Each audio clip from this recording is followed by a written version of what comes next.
Hey guys, it's Kussi. Let me welcome you to the final episode of our 10th Zero to Hero during Dragonflight.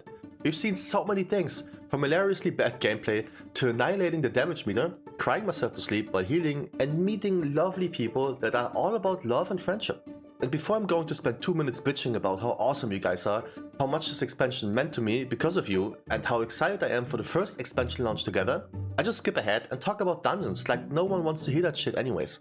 Seriously though, thank you for this time so far. Also, just recently we found out how cross-faction guilds work, so let me tell you, you can now apply to be ahead of the pack. If you're Horde, simply apply via the guild finder. If you're Alliance, join the community, link down below, and then use the link that is put in that chat to apply to the guild. It seems scuffed, but that's all Blizz gave us to work with.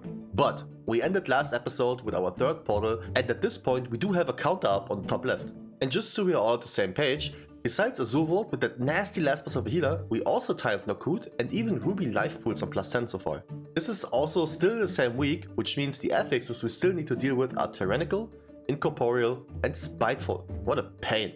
However, if you're ready to see what happens in the final attempt to clear the entire portal run, then make sure to grab a drink, get comfy, and enjoy me struggling my nuts off, as Narcissus as well as Halls are yet to be done. Alright, and also like and subscribe, you sheep fuck. Alright, so before we go straight into the first task of today, let's make a deal. You go to the comment section right now and leave one letter of the alphabet, and I will tell you something about your personality like a true LA Stephanie obsessed with zodiac signs.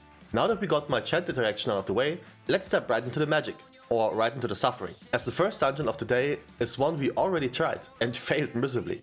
Neltarus 10, but I was confident. After all, this dungeon is a bit of a rough one, yet only one of those rough moments I cannot control. And this one started off fitting of a tyrannical key in need to be timed. Quite solid pull. Chain got used, cooldowns got used, and mind control got used. Just clean overall. Clean was also the name of the game towards the first boss, as we didn't let anyone die here, which prompted us to arrive at the Chain Lord himself without any failures. I also appreciate that we started on this side of the dungeon, because let's be honest, mostly this boss will break a party.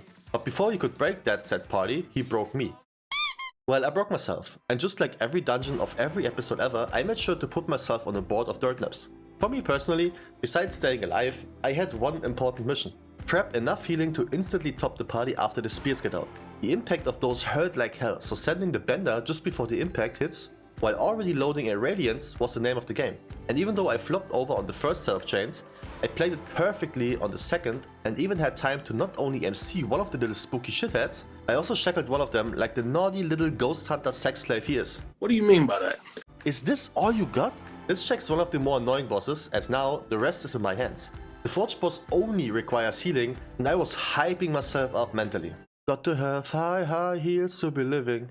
Healing just enough surely means we will kill him. Just wanna be done with the shithole of a prison. Got to have high heals. And so we start the mentioned heal intense boss by thunderclapping from 20 yards? Bro, even thunderclap range is further than Evoker's heal. Alright, one wipe is fine. We are still in the play to time this, so I ran back to the boss as quick as I could, just to figure out that my party wanted to do the mammoth now. Like what the hell? Then we overpulled, didn't kick the molten core. GG. Not sure what the benefit of doing the mammoth there would have been, but yeah. Guess if you kill the IQ test boss first try, you gotta make it harder for yourself. And so we continue to another one that is also not considered a joy or tyrannical, while simultaneously being one that single-handedly ensures tears of sadness on my shy Lily plushie, but I couldn't back down. As I was staring into Lily's soul, she commanded, "It is pegging time." It's pegging time.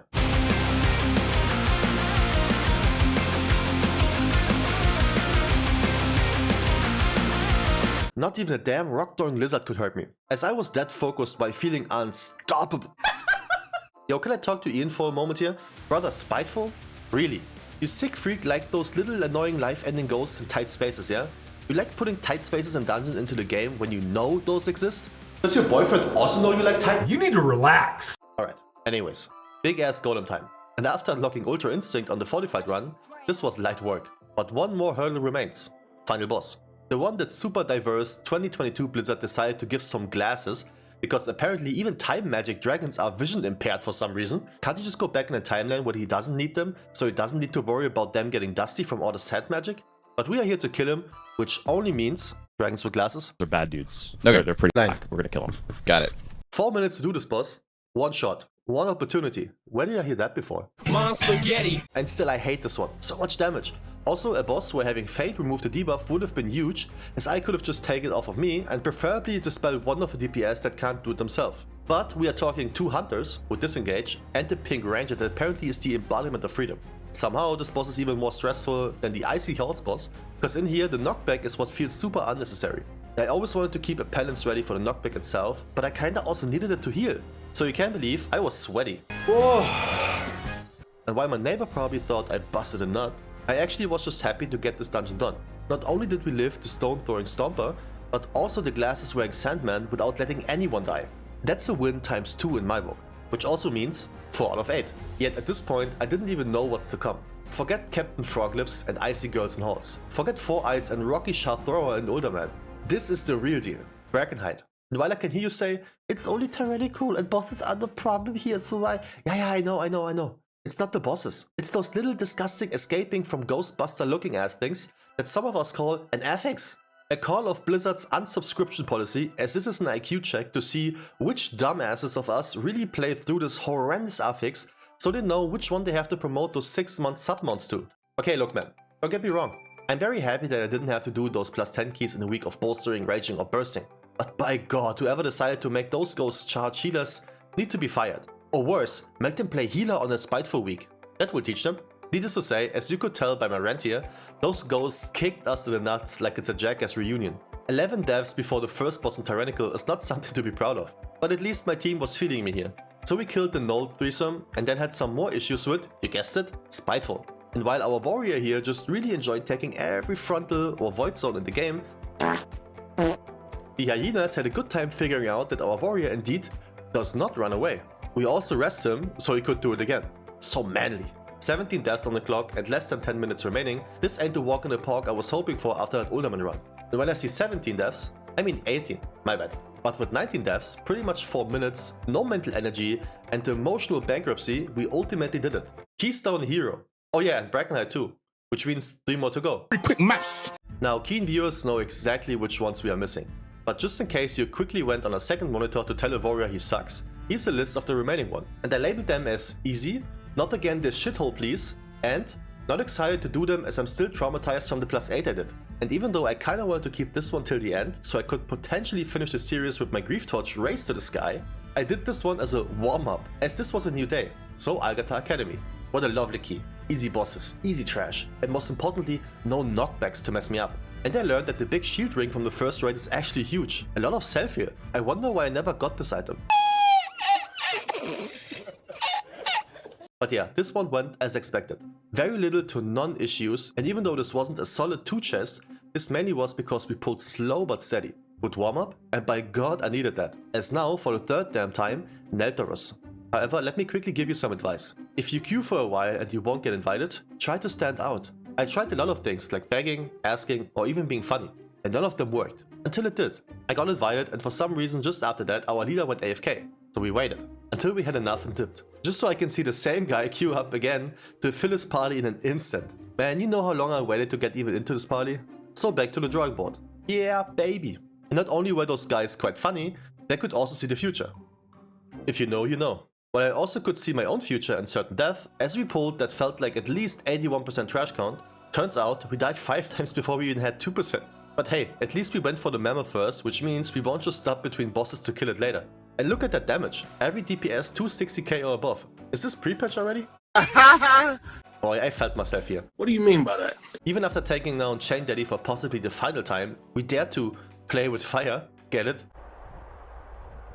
As we kept one of the ad packs in the boss room alive. I kinda like this boss. A bit of movement and some heal pumps, not too bad. And just to really tell me that I can suck a fat one, my party just tried to offer me up to be Rathion's little sex slave. Pause. Naughty, naughty. But I escaped that fate while jumping straight into another plus 10 timed, and finally, my god, finally, we are done with this dungeon. It took forever, yet I felt an insane amount of joy when I thanked the party leader to invite me, even though he had multiple better geared options in the tool, which made him say, and that's what I meant earlier. There are so many people applying for keys, the least you can do is try to be different. It won't lower your chances for sure. And Jeff, who thought I was making shit up earlier, got proven wrong. Told you, bitch. Whoa, calm down, Jamal. Okay, 7 out of 8. The last one that needs to be dealt with is Halls of Infusion, which took me forever to get into. Psych! Easy peasy, 5 minutes queuing. I don't know why people get so mad about this shit. And would you believe me, I was hyped? So hyped that I talked myself through every damn boss fight. Buff everybody, search ink, do this, we use potion for this shit too, why not? First one really got tougher over time on me, as I was so spoiled of using one simple death cooldown as a DPS here. Second phase hurts a lot. By the way, I really appreciate how much fun this was recording live while streaming. It's so much more fun to talk to you guys in between bosses than just to sit here and record in the dark like a modern day caveman. I really appreciate you guys hanging out with me, for real. Alright, I said enough with that shit. Frogboy is next up, and I need to focus up on playing my buttons right here. Croak needs to be prepped with atonements all over the place. So the Bender, 1 Radiance, as well as Mind Blast and Penance will do the trick. Because quickly after the Effluvia lands, which also needs 1 Radiance. Even though we most likely would lift that regardless.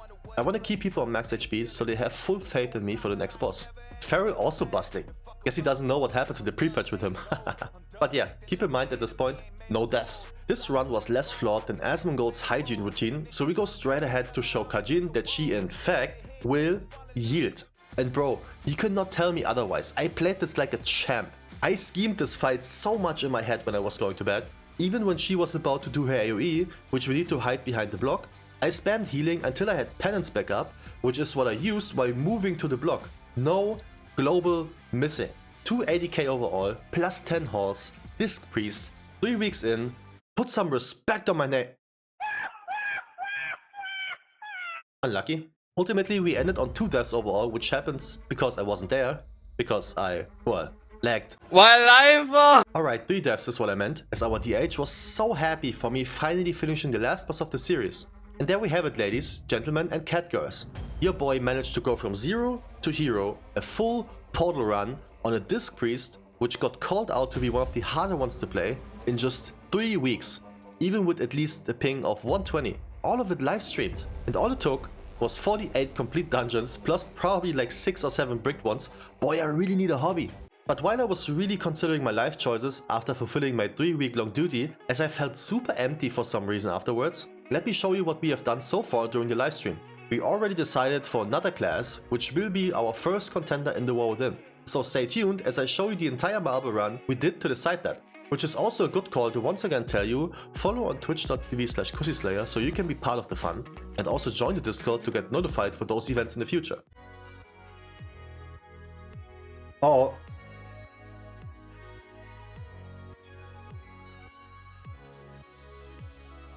Why is this so weird, man? I hate... Oh yeah, okay, I have to go down?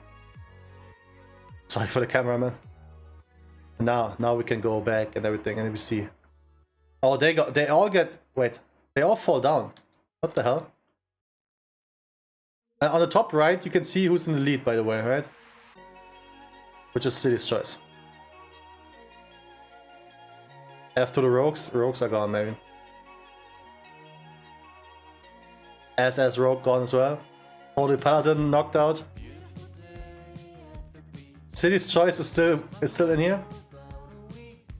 However, if Silly or Poli wins and they won't reply in like 5 minutes, we do get another one. Oh no. They got cocked. Leather class rematch gone. Destrolok is in the lead. Red Paladin... No, Destrolok is gone? Huh? What? Oh, it's a close one, guys. It's a close one. It's a close one. It's a close one. Affliction Lock, Brewmaster, Gief's Choice, Shadow Priest, all of them are vibing for the first spot. Red Paladin now. Oh. Red did it. Red Paladin. Oh, Affliction Lock, so close, man. The Retribution Paladin will be the one to strike fear into the spider-infested planet we call home. I hope you had as much fun watching as me playing and editing. I am very hyped for the first expansion launch with all of you in the game that we all so much enjoy to play. Please consider to come by and say hi, as streaming is a lot more enjoyable than I thought when starting it. And I don't even need to tell you to like and subscribe right now, because you watch this far into the video and I know you ain't slacking. So as always, I wish you the most fantastic day whenever you see this, and I will catch you in the next one, or in the next stream. Thank you for an insane year and an incredible Dragonflight expansion. Here's to more fun in the future. Peace.